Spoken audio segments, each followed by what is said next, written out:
Good afternoon, class. Myself Dr. Bhanu, and today is my lecture on intravenous anesthetic agent. तो intravenous anaesthetic agent में हम लोग क्या देखेंगे? लास्ट लेक्चर में हमने जिसे पढ़ा था इनहेलेशन मेथड से जो हमारे एनेस्थेटिक एजेंट थे, ठीक। और कुछ एजेंट जो होते हैं इंट्रावेनसली दिए जाते हैं पेशेंट को एनेस्थीसिया देने के लिए। तो उसमें है उन एजेंट्स के नाम हम लोग देखते हैं और उनके क्या इफेक्ट होता है बॉडी पे वो देखते हैं। तो जैसा पिक्चर आप लोग देख रहे हैं कि इंट्रावेनस एनेस्थेटिक एजेंट बना हुआ पिक्चर में, तो हम लोग इंट्रावेनसली देते हैं इसे। What are IV induction agent? IV induction मतलब पेशेंट को एनेस्थीसिया इंट्रावेनस ड्रग्स के माध्यम से देना, उसे आईवी इंडक्शन बोलते हैं। These are drugs that can given intravenously in an appropriate dose cause a rapid loss of consciousness।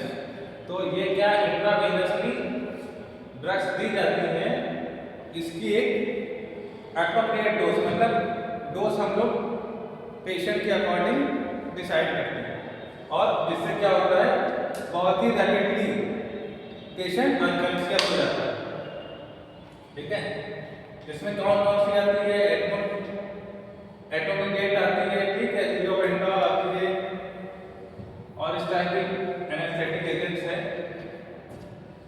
History of anaesthesia में थोड़ा देख लेते हैं कि 1932 में Weese and Scharpff published their report into the hexobarbitone the first rapidly acting IV drugs. तो 1932 में हेक्साबार्बिटोन ivy drugs discover होती। 1934 में सोडियम थियोपेंटॉल इंट्रोड्यूस किया गया था इनटू क्लिनिकल प्रैक्टिस में।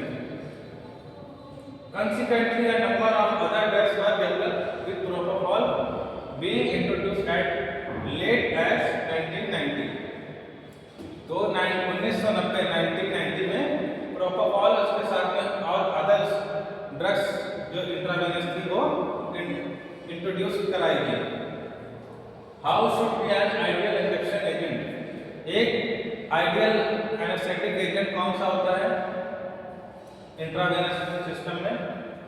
फार्मास्यूटिकली देखेंगे हम लोग तो नीड्स नो मिक्सिंग और डाइल्यूटिंग। तो इंट्रावेनस एनेस्थेटिक एजेंट में किसी भी तरह का कोई मिक्सिंग और डाइल्यूटिंग नहीं करना होता है, ठीक। Long shelf life without refrigeration, ऐसी एनेस्थेटिक एजेंट जिन्हें लंबे समय तक बिना रेफ्रिजरेशन के रखा जा सके, वो एक आइडियल इंडक्शन एजेंट होती है। PH close to plasma, pH level जो है प्लाज्मा के लेवल के बराबर हो लगता है। नो प्रिजर्वेटिव नीडेड, जिसे लंबे समय तक रखने के लिए कोई प्रिजर्वेटिव ऐड ना करना पड़े, वो आइडियल एनेस्थेटिक एजेंट होती है। फार्माकोडायनामिकली देखते हैं तो अफेक्ट्स ओनली सीएनएस। जो आइडियल एनेस्थेटिक एजेंट है वो केवल सीएनएस पे वर्क करते हैं। No unwanted effect particularly respiratory और कार्डियोवैस्कुलर। तो कार्डियोवैस्कुलर और रेस्पिरेटरी पे कोई इफेक्ट ना डाले, केवल नर्वस सिस्टम पे इफेक्ट डाले, जिससे हमें कॉन्शियस लेवल पे केवल वर्क करें, हम पेशेंट को अनकॉन्शियस करना है केवल, और कुछ नहीं। हाई थेराप्यूटिक इंडेक्स,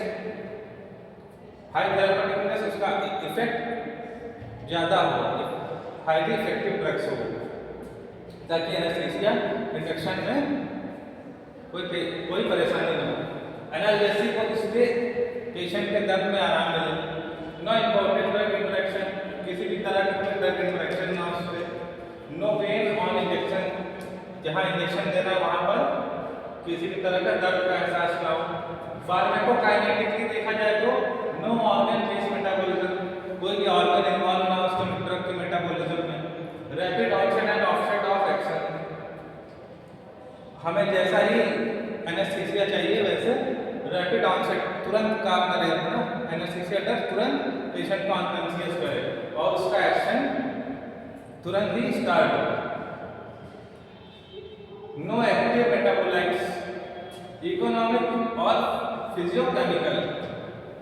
इकोनॉमिक में क्या? चीप। आईवी इंट्रावेनसली क्या तो चीप होता है, sustainable supply at low cost, come price में उसकी अवेलेबिलिटी होती है, सप्लाई होती है, ठीक। सॉल्युबिलिटी उसकी हाई होती है, लिपिड में सॉल्युबल होता है, हाई में सॉल्युबल होता है, high proportional unique ionised at plasma pH, plasma के पीएच में आयोनाइज हो जाता है।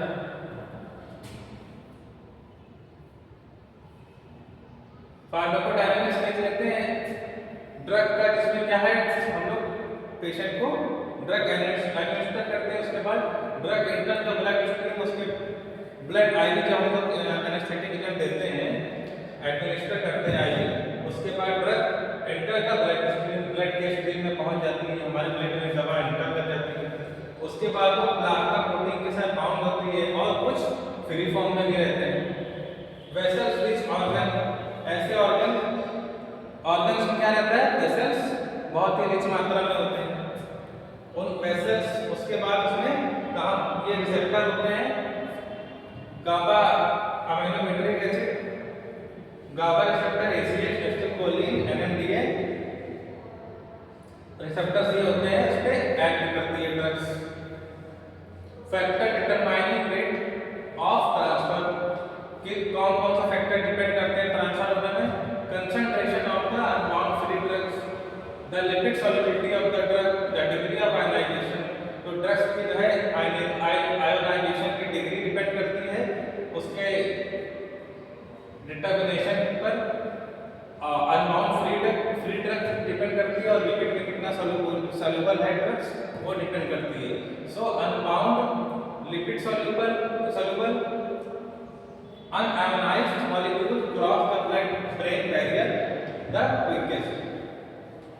तो ये एनेस्थेटिक एजेंट जो है वो अनबाउंड होते हैं, लिपिड सॉल्युबल होते हैं, अनआयोनाइज्ड मॉलिक्यूल जो होते हैं ये ट्रिपल बी को ब्लड ब्रेन बैरियर को क्रॉस कर जाते हैं और सीएनएस को एनेस्थाइज करते हैं, जिससे हमें रिजल्ट प्राप्त होता है। In state of reduced cardiac output,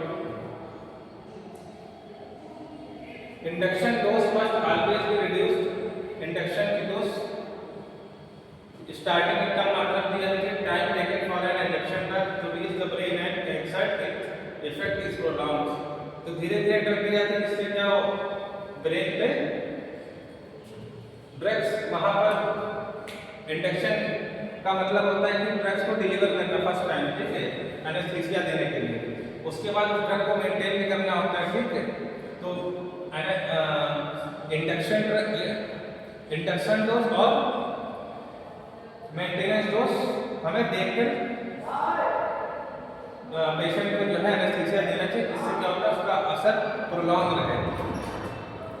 safe induction किस तरह का होता है, slow titration of the reduced dose of drug, तो ड्रग की डोज धीरे धीरे घटानी होती है। पहले आप इंडक्शन में क्या होती है, हम लोग हाई डोज देते हैं, ठीक है, जैसे 10 मिलीग्राम, उसके बाद जो मेंटेनेंस डोज दी जाती है वो हो सकता है 4 to 5 मिलीग्राम वेपर के साथ वो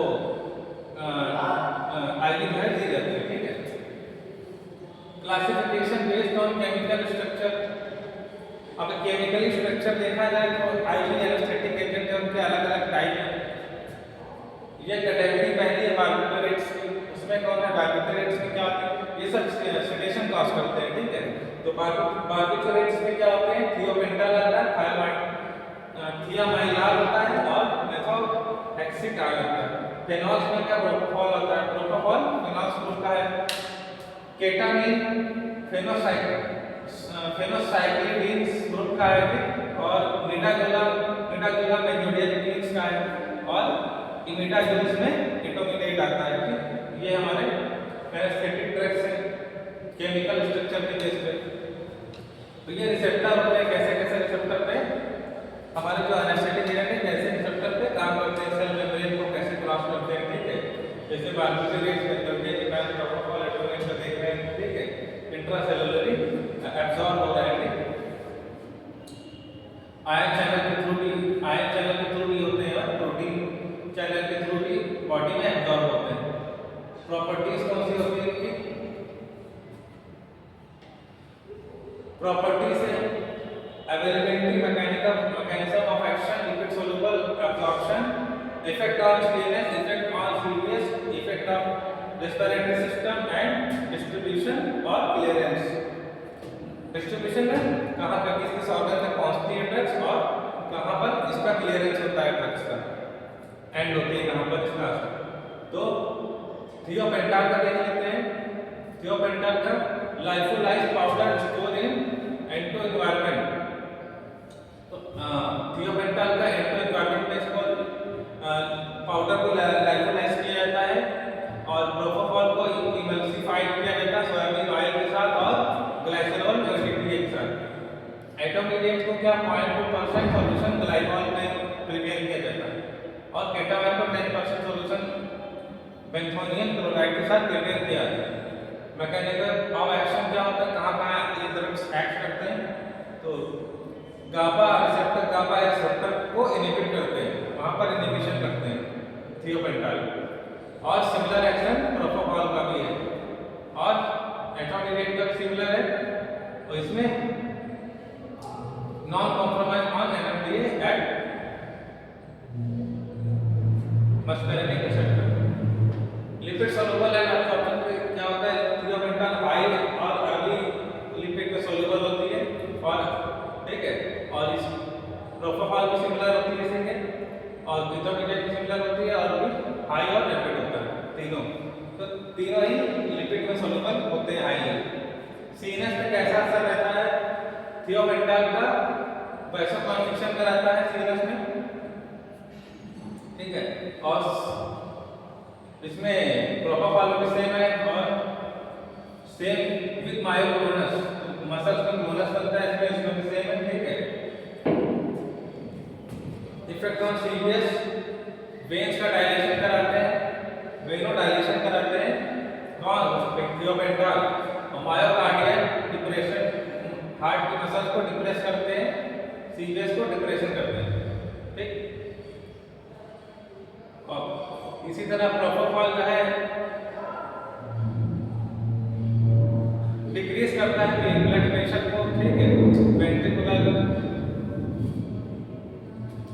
और कार्डियो स्टेबल, हार्ट को स्टेबल रखता है, ठीक है, एटोमीडिएट। और ये हार्ट रेट, ब्लड प्रेशर को, आर्टेरियल ब्लड प्रेशर को बढ़ाता है केटामाइन। रेस्पिरेटरी सिस्टम में वेंटिलेशन डिप्रेस कर देता है थियोपेंटाल और एपनिया भी कॉज करता है, रेस्पिरेटरी, और ये प्रोपोफॉल रेस्पिरेटरी डिप्रेस करता है और टेंशन और एपनिया को एलिवेट करता है, सीओपी लेवल बढ़ा देता है, और इसमें एटोमीडिएट में इन्फेक्शन इफेक्ट आता है, ठीक है। और केटामाइन बहुत कम रेस्पिरेटरी डिप्रेस करता है, ठीक।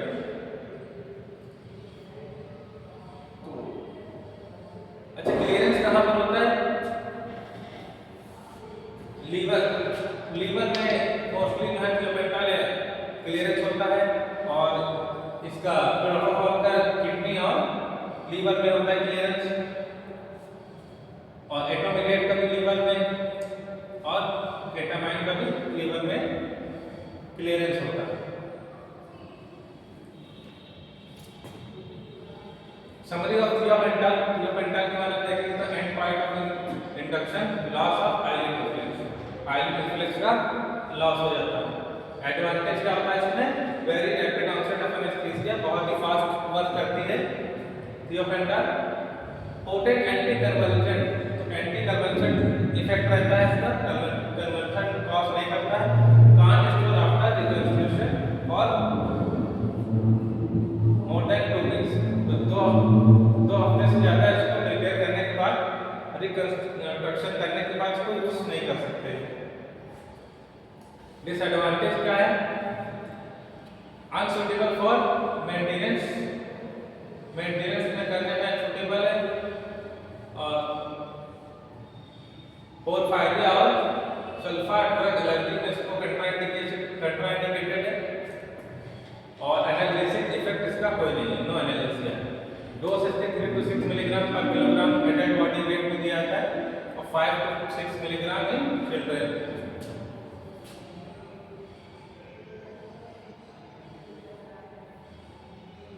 Summary of protocol and the point for induction loss of response to verbal command, तो verbal command लॉस हो जाती है इसको देने से, एंड पॉइंट इंडिकेशन में, इंडक्शन में।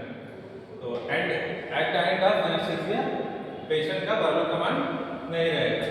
प्लीजेंट सेडेशन एंड रिकवरी, इसका सेडेशन का कैसा होता है, प्लीजेंट होता है, ठीक, और रिकवरी भी प्लीजेंट होती है। एडवांटेज में और क्या, रैपिड ऑनसेट, तुरंत इसका असर होता है, suitable for both induction and maintenance. तो एनेस्थीसिया स्टार्ट करने में और उसको मेंटेन करने के लिए ये ड्रग सुटेबल है। Suppression of airway reflex, airway का रिफ्लेक्स का सप्रेस हो जाता है। जैसे एयरवे रिफ्लेक्स में क्या होता है, स्नीजिंग काफी, ठीक, तो ये रिफ्लेक्स होते हैं तो सप्रेस हो जाता है। एंटी इमेटिक है और एंटी कन्वर्जेंट है, वोमिटिंग में प्रोटेक्ट करती है। Safe in porphyria and malignancy hyperthermia.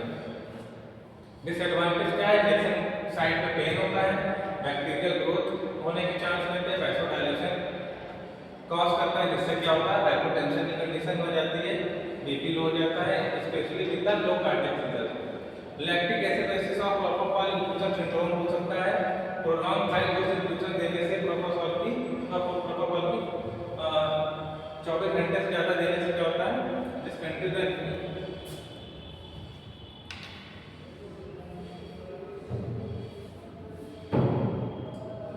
Treatment को डिसकंटिन्यू करना है इन्फ्यूजन को।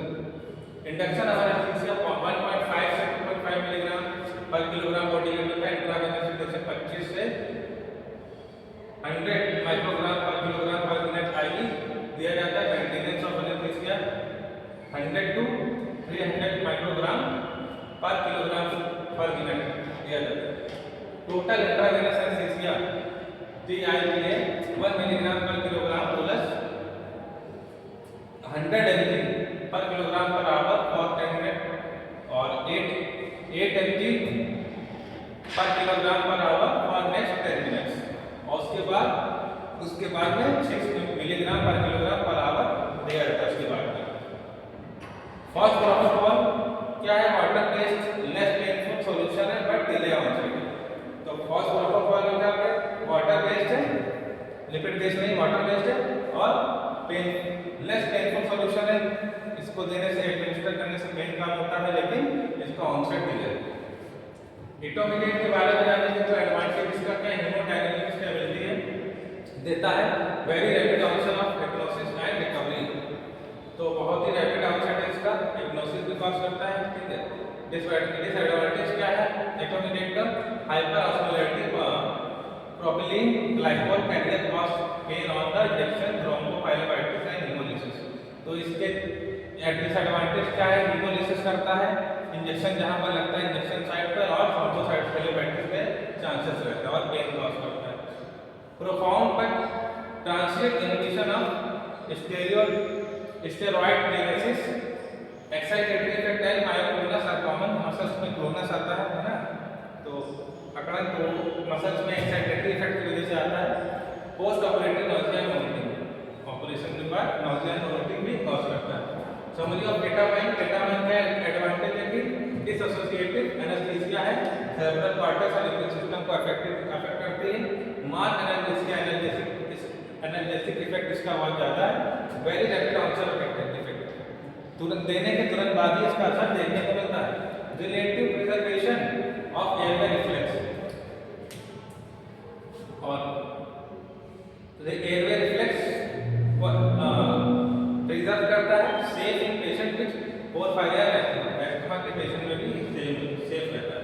डिसएडवांटेज क्या, अनप्लीजेंट साइकोमिमेटिक इमर्जेंस है, टैकीकार्डिया, हाइपरटेंशन, ब्लड बीपी को बढ़ा सकता है, undesirable with ischaemic heart disease, ना चाहते हुए भी ILD की कंडीशन हो सकती है, जिसकी बीपी और हाइपरटेंशन को बढ़ा देता है, ठीक है, बीपी को बढ़ा देता है, हाइपरटेंशन की कंडीशन करता है। Contraindicated in race ICP, intracranial pressure इसका बढ़ा हुआ, उसमें कंट्राइंडिकेटेड नहीं देना है। डोज इसकी आएगी 1 to 2 मिलीग्राम पर किलोग्राम बॉडी वेट होता है। इंट्रामस्कुलर एडमिनिस्टर दिया था 4 to 8 मिलीग्राम पर kilogram. Sub anaesthetic dose of ketamine की क्या है, 0.2 to 0.5 मिलीग्राम पर किलोग्राम इंट्रावेनसली। जो अदर इंजेक्शन इफेक्ट है, बेंजोडियाजेपिन्स है, ठीक है, facilitating the action of gamma aminometric acid GABA, do not activate GABA A receptor but rather enhance the affinity of the receptor of GABA, minimum cardiovascular depression effect। तो इसका जो difference का cardiovascular depression period बहुत कम रहता है, ठीक है। तो ये सेफ है थोड़ा कार्डियोवैस्कुलरली देखा जाए तो। Diminish ventilation as well ventilatory response of CO2, ventilation थोड़ा कम कर देता है। इसमें क्या आता है, cerebral blood flow intracranial pressure को डिक्रीज, एंटी सीजर प्रॉपर्टी इसमें पाई जाती है, एंटीरोग्रेड एमनेसिया पाया जाता है, थोड़े भूलनेपन का, ठीक है। पेशेंट थोड़ा भुलक्कड़ जाता है। Spinal cord mediated muscle relaxation, spinal cord से रिलेटेड जो भी मसल्स है उसमें रिलैक्सेशन हो जाता है। ऑपॉइड्स आते हैं, ऑपॉइड्स में क्या था, binds to specific mu kappa delta receptors in CNS and other tissues। CNS में ऑपॉइड्स आते हैं, CNS के रिसेप्टर से बाइंड करती हैं। Their activation causes inhibition, presynaptic release and postsynaptic response to excitatory neuron। तो excitatory न्यूरोट्रांसमीटर है, उसमें प्रीसिनेप्टिक और पोस्टसिनेप्टिक को एक्टिवेशन करता है, ठीक है। CVS में करता है don't impair cardiovascular significantly, heart rate decreases by all except meperidine, blood pressure decreases। Respiratory system में क्या है, इसमें क्या CVS में ब्लड प्रेशर को कम करता है। रेस्पिरेटरी सिस्टम में क्या है, डिप्रेस्ड एक्शन, रेस्पिरेशन को डिप्रेस करता है, जिसकी वजह से एपनिया की कंडीशन बढ़ जाती है और पेशेंट की एपनिया थ्रेशोल्ड पे जा सकती है, सांस रोक सकती है। हिस्टामिन रिलीज करता है और ब्रोंको स्पाज्म करता है, ब्रोंकिया में स्पाज्म की कंडीशन करता है और चेस्ट वॉल की रिजिडिटी बढ़ जाती है। चेस्ट वॉल है वो टाइटनेस फील होती है। CNS में क्या है, ब्रेन में ICP डिक्रीज करता है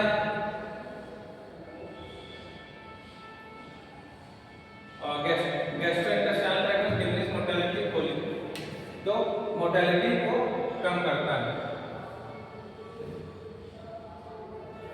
ठीक है। आज के लेक्चर यही